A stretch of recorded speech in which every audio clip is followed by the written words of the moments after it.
Igrifikacija oziroma po angleško gamification je uporaba iger, ki ni neposredno povezana z igro samo, ampak spodbuja uporabnika, da rešuje različne vsakdanje probleme. Njen namen je angažirati uporabnike za delo, fizično aktivnost, načrtovanje in odločanje, predvsem pa učenje. Vprašanje, zakaj bi uvajali elemente igre v druge stvari, je enostavno. Ljudje imamo igre radi. Igrifikacije ne smemo zamenjevati z igro samo. Obstoječim igram pri igrifikaciji dodamo elemente, ki spodbujajo uporabnike k učenju ter ga z nagrajevanjem motiviramo za nadaljnje delo. Namen igrifikacije. Namen igrifikacije je, da naredimo učenje bolj zabavno.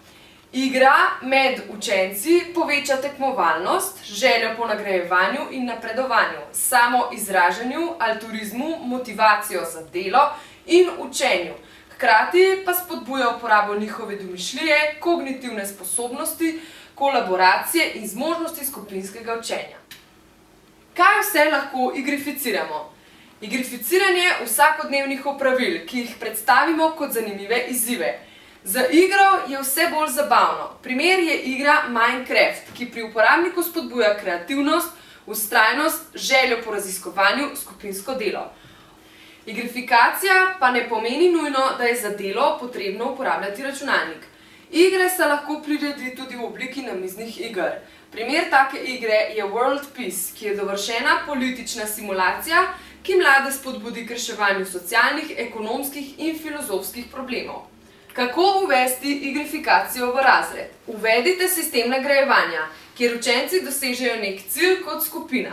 Naprimer, nastavite cilj, da 80% učencev uspešno opravi test.